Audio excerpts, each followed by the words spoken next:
everybody, it's Eric Pappenfuss. It's Friday, so it must be a buy day, and today we're going to talk about things that we've found inside books. Very specifically, we've had 2 books come in recent days that have had manuscript letters tucked away inside. Hidden gems from the Victorian period, and I want to share those with you today. Now, the first book, at first glance, I have to say, is not all that interesting. It's the life of Lord Wolverhampton. He was a British politician in the 19th century. It was edited by his daughter. And if you look at the book, it's falling apart, it's chipping, and there's no sign that there's anything tipped in this book. There's nothing in the front of the book. The pages are a little loose. You wouldn't really realize it. But if you look very closely at the book, which I did before sending it to the book barn, and I'm very glad I did, and you go to the middle of the book, you'll see that hidden inside there is a secret letter written from Windsor Castle. And that letter, believe it or not, is handwritten by Queen Victoria herself. So let's step back a minute and talk about who this Viscount was, who Henry Fowler was. Well, he was Secretary for India. He was a great orator, an amazing lawyer, and he was a real friend of Queen Victoria. She liked him a lot as a politician. He is most famous for a speech that he gave in Parliament in which he said, and I will quote it because it was reported in all the newspapers of the day, "Every member of this House is a member for India." And what he meant was everyone had to look out for India, and therefore we had to support, or Parliament had to support, a tax on imported British goods that were going to India at the time because it was for the good of the empire. A little bit of paternalism in there and a little bit of imperialism, but certainly an interesting statement. Every member of this House is a member for India. Well, in 1895, the government collapses and he is forced to resign his position as undersecretary. Yes, they did that then. They would resign when they didn't have the popular support. And Queen Victoria wrote him a letter, and the letter is reprinted by his daughter in this very book. So we can read the letter here. It says, "The Queen Empress returns the corrected warrant and thanks Mr. Fowler for having it so quickly rectified. The Queen Empress will very deeply regret losing Mr. Fowler's valuable service, June 25th, 1895. And then if you look at the manuscript letter, that's exactly what it says. The Queen Empress, Mr. Fowler's valuable services, June 25th, 1895.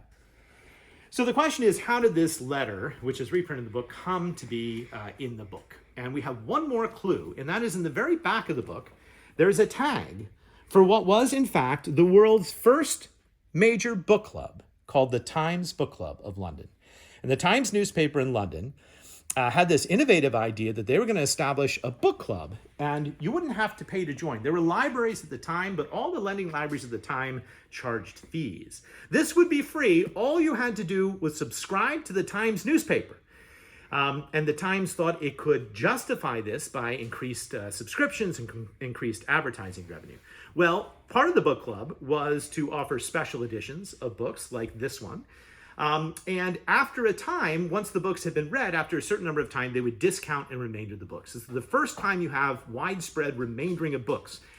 There were so many subscribers to the Times, and the book club was so large that it was considered the largest bookstore of its day, and publishers began to get very, very worried because if this didn't sell in the first month, it would go at super remainder special, maybe become 80% off.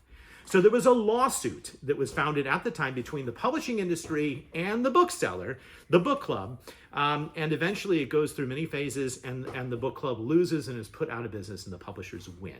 But it is an eerie predictor of what would later happen with Amazon and the publishing world and later changes.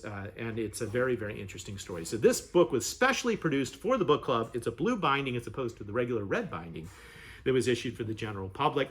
Hutchinson and Son, which was the publisher, originally supported the London Book Club, but then withdrew its support and withdrew its advertising from the Times until the case was eventually settled. Okay, Amanda, the second book I just found over the weekend. It's that fresh, and it's a book that you probably wouldn't pick up off a shelf. But I was in a little bookstore up in Geneseo, New York, and I pulled it right off the shelf. And inside this book, first I'll show you what the book is. It is a first edition of The House of Seven Gables from 1851, Nathaniel Hawthorne's probably second most famous book right after The Scarlet Letter. And inside this book, there is a manuscript letter. A manuscript letter from Nathaniel Hawthorne, the author, to Rufus Griswold in New York City. And Griswold was a famous editor, most famous for his attacks and battles with Edgar Allan Poe. He's responsible for the sort of negative image that people have of Poe personally. He was also a great compiler of works and somebody who determined who the new authors who should be read in America were. And Nathaniel Hawthorne is offering him a story. This is written in the summer of 1850, in between the publication of The Scarlet Letter in 1850 and the publication of this book in 1851. What's also interesting about this book is that it was originally the property of Bucknell University. They apparently ended up putting it in the locked section, but eventually discarding the book maybe in the 80s or 90s when it was bought by this other bookseller. I will note that the book was never checked out, Amanda. There's nobody that ever checked out the book or had a chance to appreciate the fact that it had this manuscript letter. So now the question is, how did that letter get in the book? And there's one more clue, because not tipped in, but in the back of the book is a letter that was written in the early 20th century, about 1910, from a great stage actress to a gentleman by the name of Russell Greeley. And the actress is writing from the Hotel Netherland in New York City, thanking Greeley for the nice reviews about her play. There's her signature, Miss Julia Marlowe, probably the most famous Shakespearean actress of the time. Greeley has said that he thinks the play is going to be a hit. She's not so sure. The play does turn out to be a hit. And it is mailed to Beacon Street in Boston, Beacon Hill.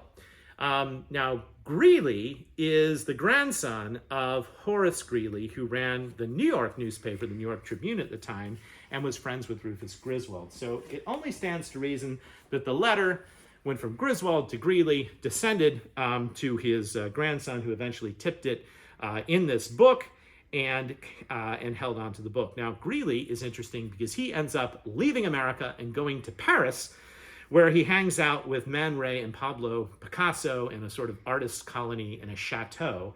And he's known today largely for one thing, and that is a photograph of him by the great artist Man Ray, who thought that Greeley's hands were fascinating. So he took this famous picture of Greeley's hands.